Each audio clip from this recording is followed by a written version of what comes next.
So, tell us all about your Discworld stash. Discworld stash. I expect many people will have read Terry Pratchett's Discworld series. Quite highly celebrated and great fun. It's a comedy fantasy series based on a world that, in a universe of alternate possibilities, is actually shaped like a disc. Didn't you ever? I'm looking round thinking, I thought you had a poster of the. I think I have, no. Okay, I was pretty sure you had one somewhere. Well, possibly. But, and everything happens on this disc, but the disc is supported on the backs of 4 elephants, who in turn are standing on the back of a gigantic space turtle. Space turtle. Well, and swims slowly through the universe with all these characters on top of it. And I think, for me, especially at the moment, it may be because I've got old and more cynical, but the world seems a real mess, and I've begun to limit slightly how much of it I try and take in. I just haven't got the emotional space, and it's sort of not good for my emotional balance, I think is the way I put it. So yeah, Discworld, I reread them, and they're great fun, very enjoyable. There are lots of characters in them you sort of think you remember from your own history every so often, which I is quite a delight. You've got a very careful way with words. So show us your stash. Stop talking. All right then, stash. That's my badge. I still ain't dead. You should be wearing that. Should be, but it pokes holes in things. All right. So, this is a container for dried frog pills. It's empty. Yeah, well, I don't need them. It's from one of the wizards at Unseen University. I can't remember his name now. I think he's the bursar. Is generally pretty mad. He floats near enough to their reality to manage the figures for the Unseen University, but every so often the dance chancellor has to get the other wizards to grab hold of him and feed him some more dried frog pills to return him to something a bit closer to reality. My favourite series is the Watch series. There's several that focus on the Ankh-Morpork City Watch, who are the coppers, which I take great delight in. That is Samuel Vimes. Okay, if you put him down, I'm going to try and focus on him. Dark, isn't it? Yeah, I'm going to put... Yeah. That's better. Oh, look at that. That is Sam Vimes. You painted that, didn't you? So yes. I think we bought it, or I bought it for you. Yeah, they come plain. Yeah, and you painted him. White metal figures. And I put him on a cobblestone base. I think he's sort of modelled on Clint Eastwood, but is rather more. He's actually grudgingly quite a sympathetic guy, but pretty tough and hard on. He himself says he's not the brightest, but once he gets his teeth into a case, he doesn't let go. He's a thief chaser, he says. Next. Then another of my favourite characters is the librarian.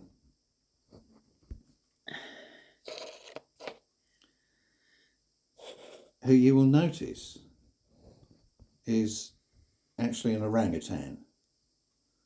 This is the result of a magical accident that I've not actually read in the books. As it's referred to in the books, but doesn't actually take place in the books. But he was an ordinary bloke, ordinary wizard who was in charge of the library, and a magical accident turned him into an orangutan. Since then, several arch chancellors have tried to reverse the magical accident, but the orangutan, the librarian, is very resistant to this, because actually he finds being around is very, very useful, because you can climb up the shelves, which are immensely high, very easily. You can carry books in your feet when you bring them back down again. So the wizard had just got used to it.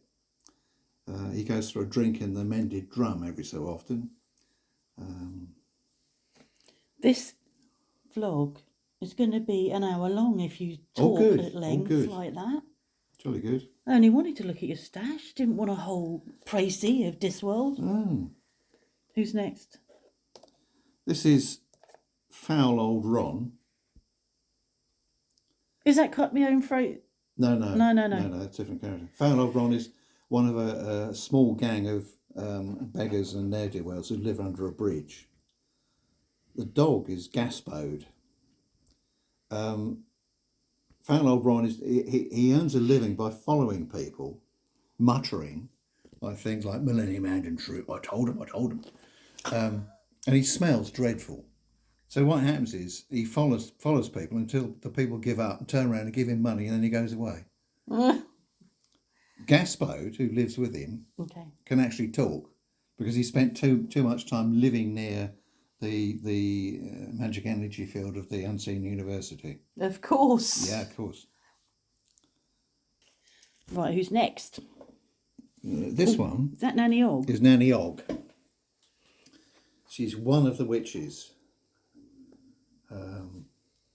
She's quite a loud character. She's gone through several husbands. She drinks and eats everything she can get hold of. Great character. Quite strong-willed. What? Well, this is one of my favourites. Oh, him? That is... I've forgotten his name. He's a vampire. But he's taken the pledge. He's a blue ribboner. Never to eat, never to drink blood again. So they survive on other things. And they live quite happily in Ankh-Morpork now. But he's joined the staff of the... there's a newspaper called the Ankh-Morpork Times or something. He's their photographer. Very keen on photography. You will note he's wearing a photographer's vest with loads of pockets in it, if you can see that much. And there is a flash unit he's got holding up. I'm trying to focus on that. It won't if I get too close. Yeah. But the flash is an animal. It's a... Oh, it's a chameleon. It's some sort of something chameleon. Like a chameleon. And there's a little hammer, I think. And when he pulls the trigger, the hammer hits the chameleon. And the chameleon, a bit like an electric eel, lets out a flash of light instead of electricity. Which is fine for the photography.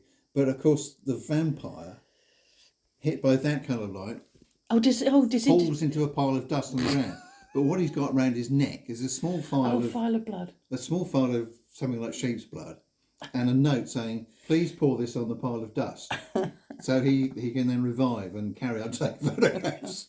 Hopefully more so by available light than anything else. Tell me about the camera, because I love the idea, because it isn't a camera, is it? Well, it is, to all intents and purposes, but they contain,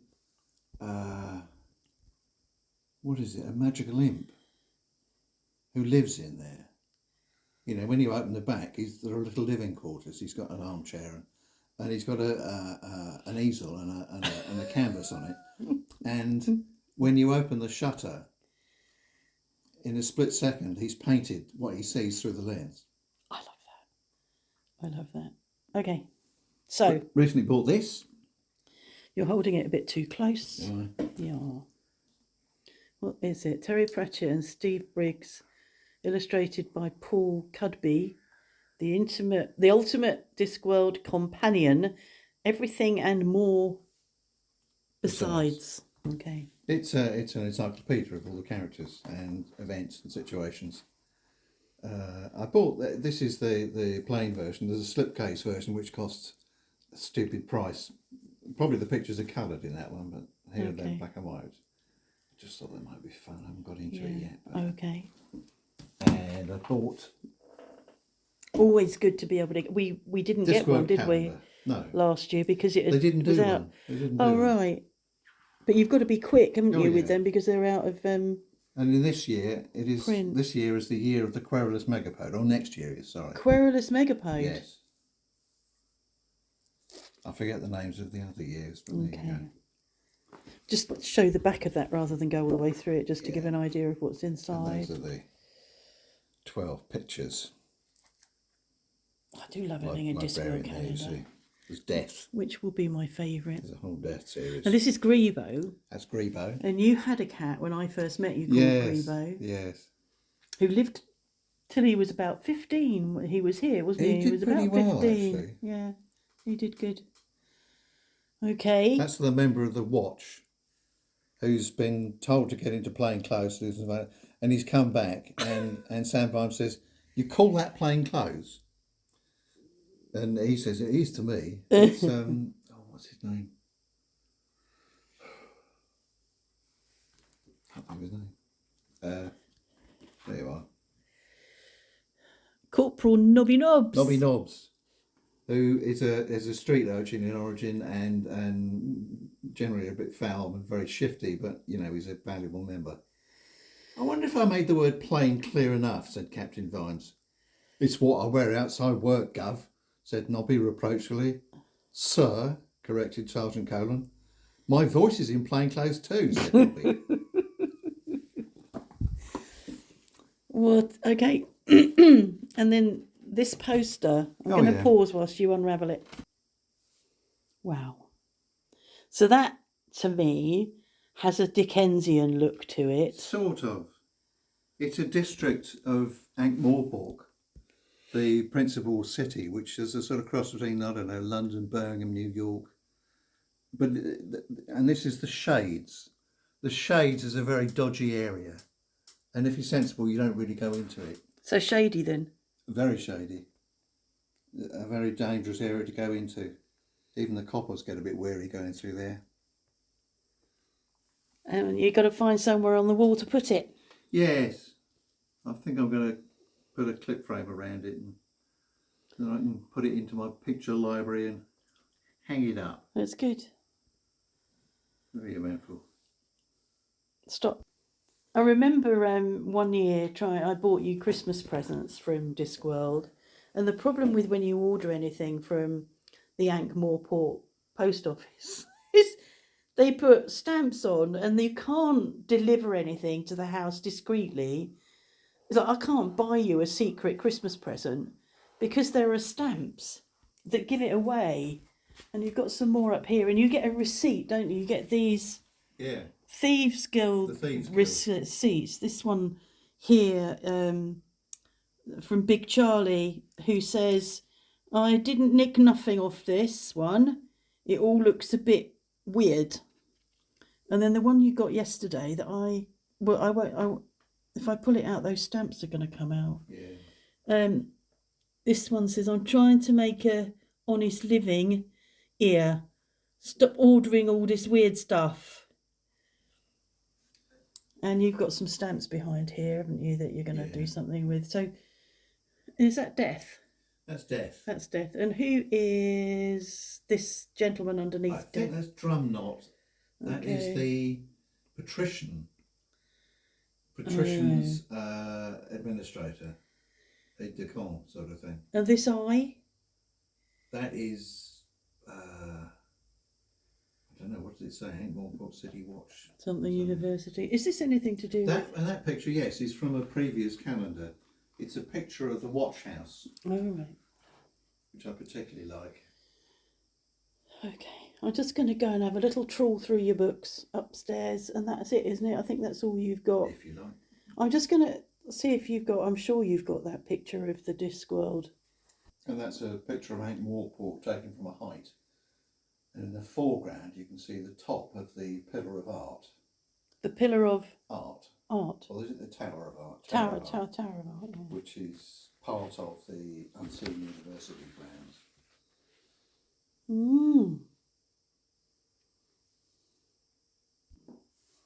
And this is the library of Terry Pratchett books. and he'll read them again and again and again. And he's got some Neil Gaiman there. He's got the complete Discworld Atlas. I think there's another envelope with